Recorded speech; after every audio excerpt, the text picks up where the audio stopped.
Jumping, spinning, hook kick, KO for Jon Jones tonight against Stipe. I don't think I was expecting that. I don't think many people were expecting that. I want to break down exactly how he was able to accomplish this, how he executed the technique, and so much more. Right? This was beautiful, and this technique really does work, even though it is actually difficult to land. Some people even have difficulty hitting pads. So let's break this all down. Guys, I'm gonna slap chapters in this episode.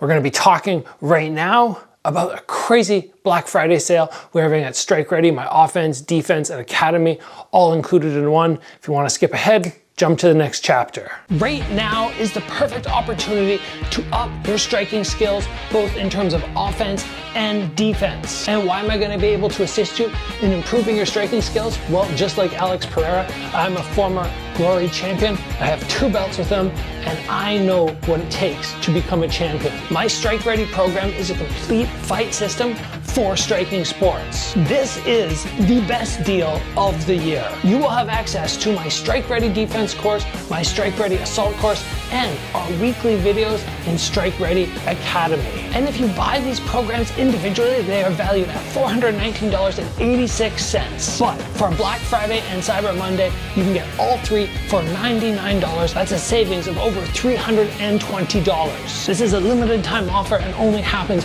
once per year. Grab that Strike Ready package and start improving your striking skills at an exponential rate. There is coaching advice here that only a 6-time Pro World Champion and a 2-time Glory World Champion can deliver to you.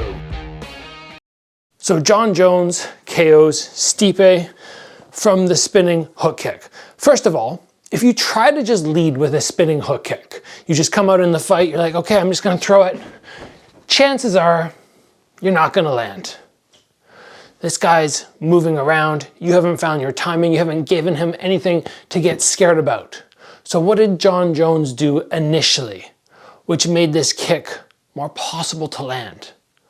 Well, very early, he was doing those stabbing front kicks. Those are awful. Right, the way he's throwing them, he's not kind of coming up and pushing through, he's just kind of coming here and just snapping in, and it looks like even slightly with the toe. Those shots to the stomach are so painful. Then in addition, he was starting to change up from here and going to the inside low, because yes, he was in that southpaw stance. So now he's got Stipe thinking, okay, now I've got to be worried about this, off that back leg, that back left leg, and I've also got to be worried about the inside low. So now I have to be ready to deal with that. I have to be ready to check there.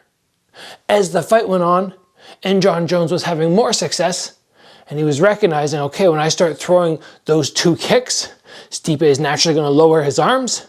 Then we saw him start to place those high kicks up there. So now Stipe's got 3 things to worry about. Then from there, he's very capable of exploiting the other side of the body, because when you think of all of those, inside low, got the body front kick, and coming up high, they're all either center line or off to the right side of Stipe. But now when you throw that spinning hook or spinning side kick, you are coming in to the opposite side. And it's somewhere where he's not naturally going to be protecting as much. He wasn't worried about it in the moment. He actually extended to a long guard when he saw that spin happening, which opened him up completely. Now, very often when people throw their spinning side kick, keep messing that up, when they throw it, this foot, the lead foot, will stay planted. Jon Jones got a little bit of elevation, and that can really help you with distance change. If you don't need to change your distance, there's no point in jumping. But if I want to move further forward, or I'm close and I want to move further back, as I go to throw my kick, I move the leg that stays on the floor. So I can either create or shrink the distance.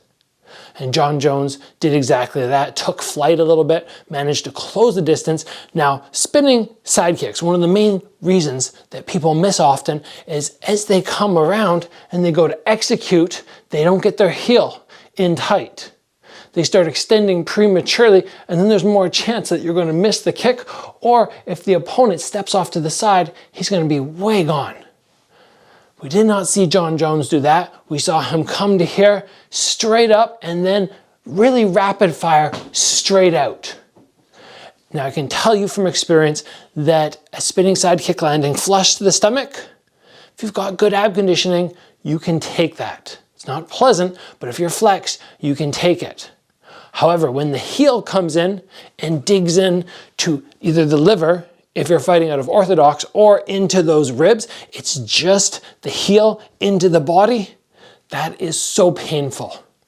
I don't know if it would have caused ribs breaking or if it was just the wind knocked out of him, but it's the surface area of the foot across.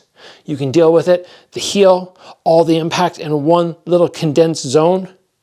It is hard to take. And that is why Stipe folded down so fast. But all the setups beforehand were fantastic. The last point I want you to note on this is Jon Jones took a pre-step on his spinning side kick. Very often we don't see that.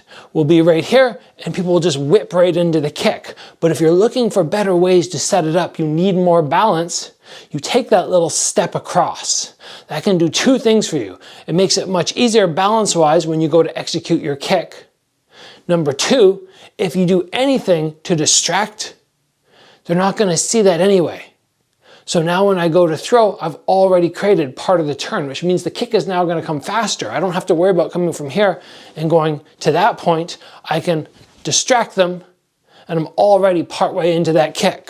So now when I fire it in, they have even less time to react.